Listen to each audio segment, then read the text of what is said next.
When the war ended, groups of elderly Axis prisoners were brought to camps in the United States. They were former officers, civil servants, or veterans who had fought on many fronts. Though exhausted by years of conflict, their eyes still flickered with pride, a belief that they belonged to a superior nation, even in defeat. On their first day in the camp, they were served their initial meal: metal trays with canned meat, mashed potatoes, boiled green beans, white bread, and a cup of hot coffee. The sight of it sparked mocking laughter among many. "This is soldiers' food. Pathetic. A nation that feeds its prisoners canned food and mush, how could they deserve victory?" Laughter echoed through the mess hall. They began comparing it to the food of their homeland: garlic-scented sausages, hearty black bread, cold beer in glass mugs. In their memories, German cuisine was a symbol of strength and tradition. The American meals on their trays were mere children's food, unfit for real men. The poverty of the war's final years had forced many to eat bran or share a single potato. But instead of facing that reality, they chose to mock the American food to preserve the last remnants of their pride. In the camp, they belittled everything about their captors, from jazz music to baggy clothing to the way food was served with large spoons instead of European-style knives and forks.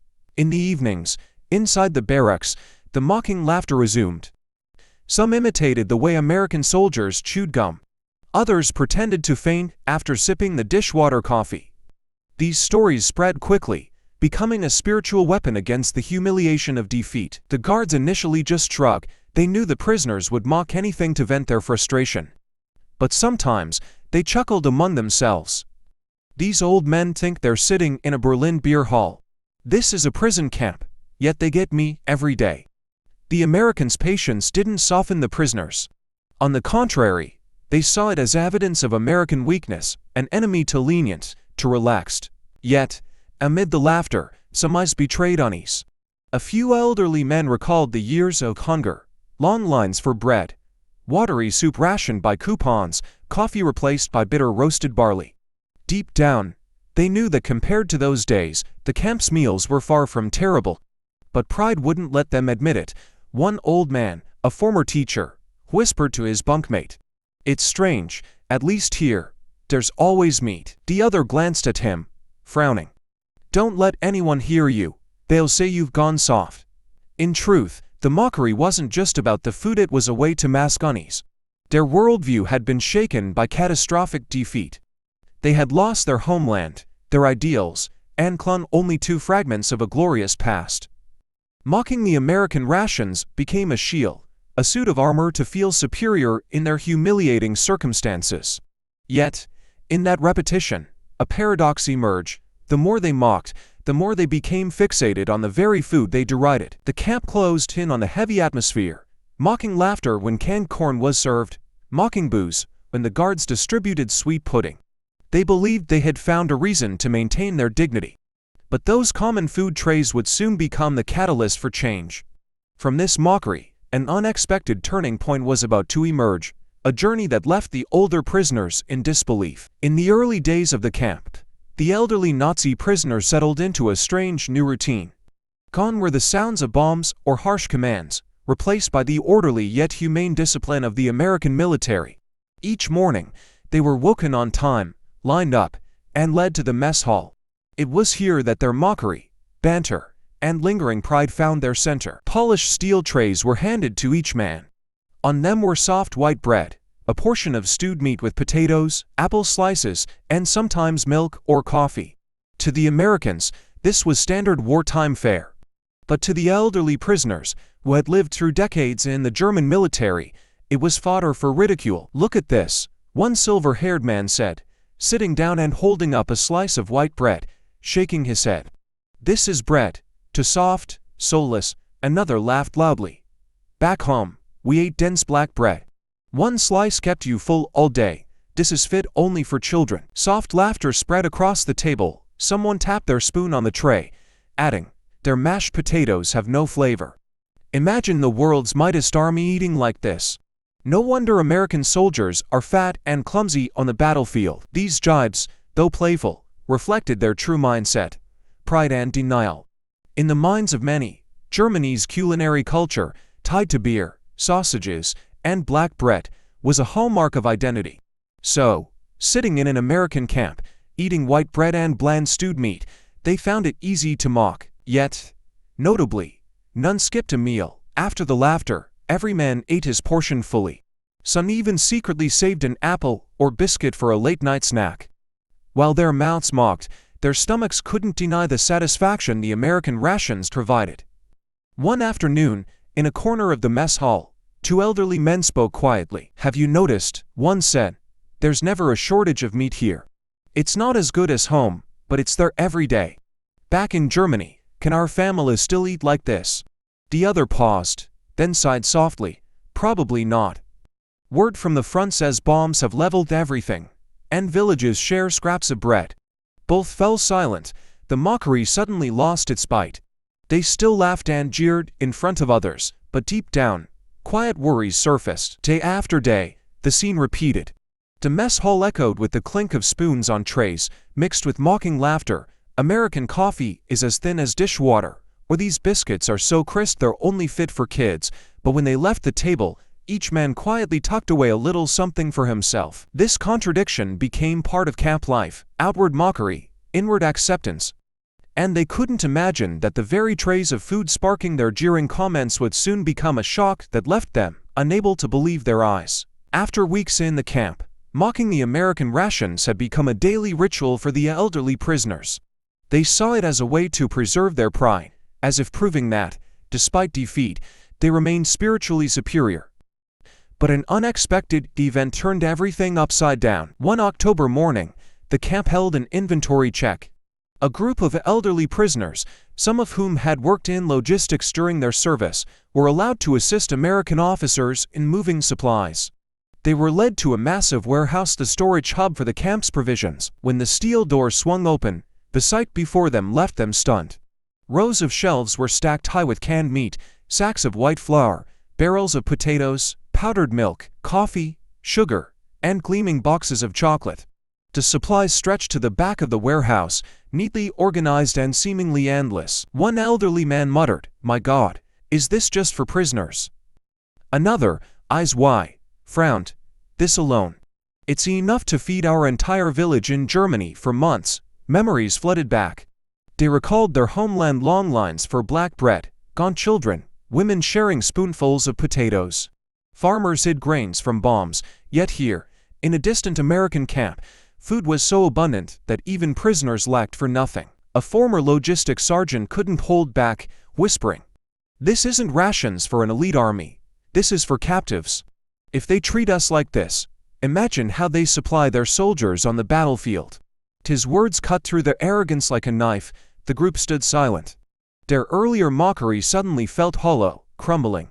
Some tried to laugh it off, clinging to old beliefs. Maybe this is just for show. Americans love to boast. But their eyes betrayed them. No one could deny the abundance before them. The boxes of chocolate, the barrels of coffee spoke louder than words.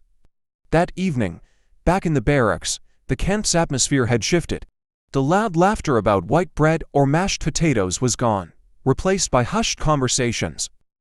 "Maybe we were wrong," one man said softly in the dark. "At home, our people can't eat enough. Here, we get meat, milk, even sweets.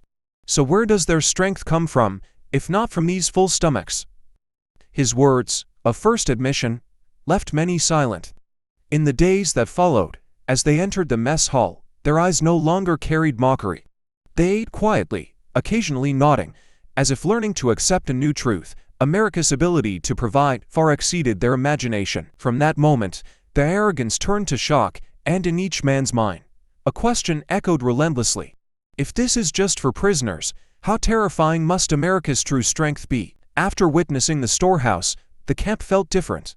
It wasn't the guards or the routine that changed, but how the elderly prisoners viewed their daily trays of food. In the mornings, when white bread and stewed meat were served, the once loud mocking laughter was absent. A few still made half-hearted comments, but no one joined in. Silence began to dominate the mess hall. They ate more slowly, eyes lingering on the trays as if they held a truth too heavy to swallow. The enemy they had scorned possessed superior resources. One winter evening, in the chilly barracks, a few elderly men sat close to ward off the cold. One whispered, "Do you remember back home, When we shared a single loaf of black bread for the whole family, the other nodded, eyes glistening. Here, everyone gets their own portion, even coffee. I can't imagine how our villages are faring now. Such conversations grew more frequent. From seeing the American rations as a joke, they now compared them to the scarcity back home. The stark contrast shook their pride. Many recalled the wartime propaganda speeches, promising that Germany would never lack, that its army was invincible. But in this small American camp, a few meals disproved those claims.